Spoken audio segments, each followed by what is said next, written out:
Lalu Yosua memanggil orang Ruben, orang Gad, dan suku Manasye yang setengah itu, dan berkata kepada mereka, "Kamu telah memelihara segala yang diperintahkan kepadamu oleh Musa, hamba Tuhan itu, dan telah mendengarkan perkataanku dalam segala yang kuperintahkan kepadamu. Kamu tidak meninggalkan saudara-saudaramu selama waktu ini sampai sekarang, tetapi kamu setia memelihara perintah Tuhan Allahmu kepadamu. Tetapi sekarang Tuhan Allahmu telah mengaruniakan keamanan kepada saudara-saudaramu, seperti yang dijanjikannya kepada mereka. Oleh sebab itu, pulanglah ke kemahmu, ke tanah milikmu, yang telah diberikan kepadamu oleh Musa, hamba Tuhan itu, di seberang Yordan. Hanya lakukanlah dengan sangat setia perintah dan hukum yang diperintahkan kepadamu oleh Musa, hamba Tuhan itu, yakni mengasihi Tuhan Allahmu, hidup menurut segala jalan yang ditunjukkannya, tetap mengikuti perintahnya, berpaut padanya, dan berbakti kepadanya dengan segenap hatimu dan dengan segenap jiwamu." Lalu Yosua memberkati mereka dan melepas mereka pergi. Maka pulanglah mereka ke kemah mereka. Kepada suku Manasye yang setengah telah diberikan Musa bagian mereka di Basan. Kepada suku yang setengah lagi telah diberikan Yosua bagian mereka di antara saudara-saudara mereka di sebelah barat sungai Yordan. Lagipun ketika Yosua melepas mereka pergi ke kemah mereka, setelah memberkati mereka, maka ia berkata kepada mereka demikian, "Pulanglah ke kemahmu dengan kekayaan yang banyak, dan dengan sangat banyak ternak, dengan perak, emas, tembaga, besi, dan dengan pakaian yang sangat banyak. Bagilah dengan saudara-saudaramu jarahan yang dari musuhmu itu." Maka pulanglah Bani Ruben, Bani Gad, dan suku Manasye yang setengah itu, dan mereka pergi meninggalkan orang Israel, keluar dari Silo di tanah Kanaan, untuk pergi ke tanah Gilead, tanah milik mereka yang didiami mereka, sesuai dengan titah Tuhan dengan perantaraan Musa. Ketika mereka sampai ke Gelilot pada sungai Yordan, yang di tanah Kanaan, maka Bani Ruben, Bani Gad, dan suku Manasye yang setengah itu mendirikan mezbah di sana, di tepi sungai Yordan, mezbah yang besar bangunannya. Lalu terdengarlah oleh orang Israel itu cakap orang, "Telah didirikan mezbah oleh Bani Ruben, Bani Gad, dan suku Manasye yang setengah itu. Mezbah menghadap ke tanah Kanaan, di Gelilot pada sungai Yordan, di sebelah wilayah orang Israel." Ketika hal itu terdengar oleh orang Israel, berkumpullah segenap umat Israel di Silo untuk maju memerangi mereka. Kemudian orang Israel mengutus kepada Bani Ruben, kepada Bani Gad, dan kepada suku Manasye yang setengah itu ke tanah Gilead, Imam Pinehas bin Eleazar, dan bersama-sama dengan dia 10 pemimpin, yakni seorang pemimpin kaum keluarga sebagai wakil tiap-tiap suku Israel. Masing-masing mereka itu kepala kaum keluarganya di antara kaum-kaum orang Israel. Setelah mereka sampai kepada Bani Ruben, kepada Bani Gad, dan kepada suku Manasye yang setengah itu di tanah Gilead, berkatalah mereka kepada orang-orang itu demikian, "Beginilah kata segenap umat Tuhan.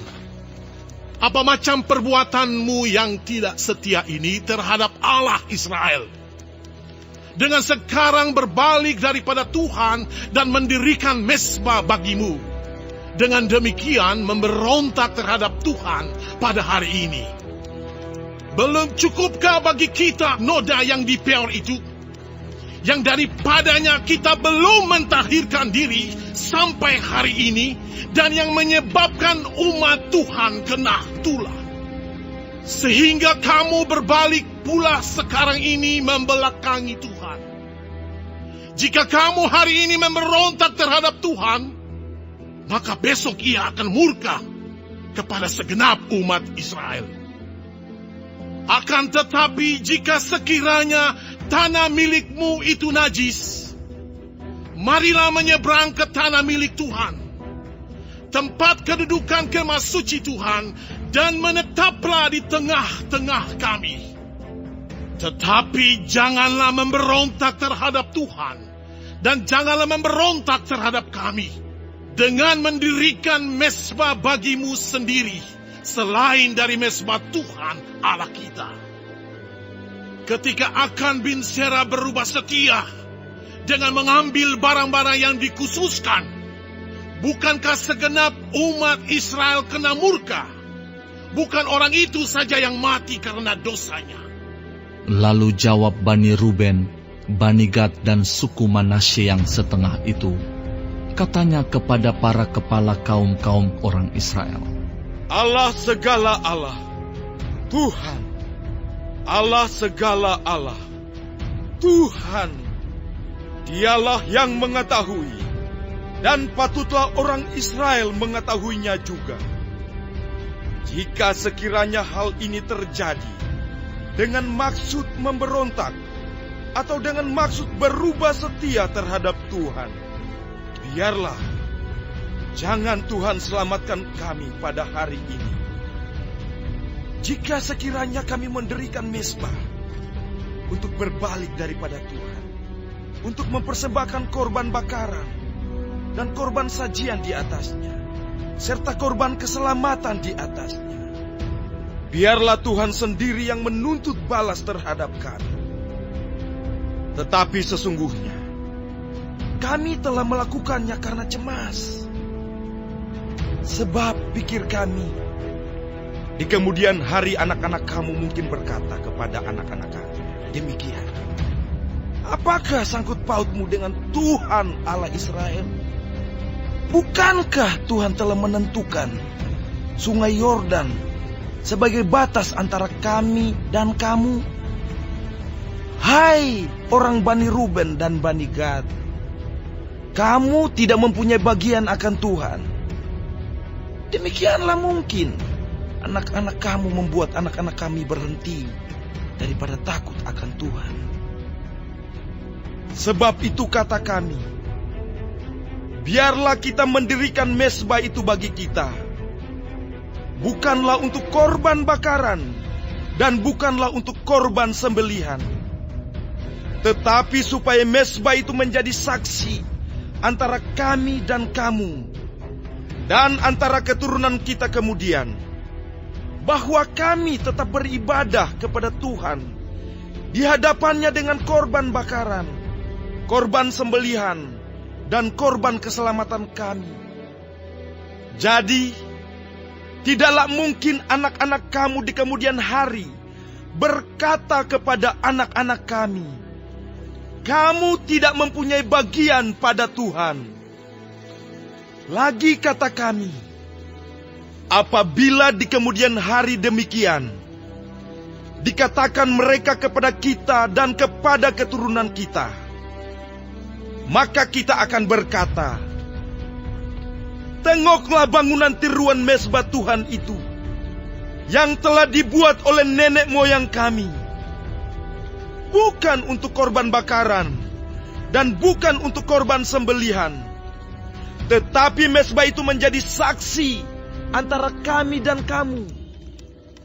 Jauhlah daripada kami untuk memberontak terhadap Tuhan dan untuk berbalik daripada Tuhan pada hari ini dengan mendirikan mezbah untuk korban bakaran, korban sajian, atau korban sembelihan. Mezbah yang bukan mezbah Tuhan Allah kita yang ada di depan kemah sucinya. Setelah Imam Pinehas dan para pemimpin umat serta para kepala kaum-kaum orang Israel yang bersama-sama dengan dia, mendengar perkataan yang dikatakan oleh Bani Ruben, Bani Gad, dan Bani Manasye itu, maka mereka menganggap hal itu baik. Kemudian berkatalah Imam Pinehas bin Eleazar kepada Bani Ruben, Bani Gad, dan Bani Manasye, "Sekarang taulah kami bahwa Tuhan ada di tengah-tengah kita.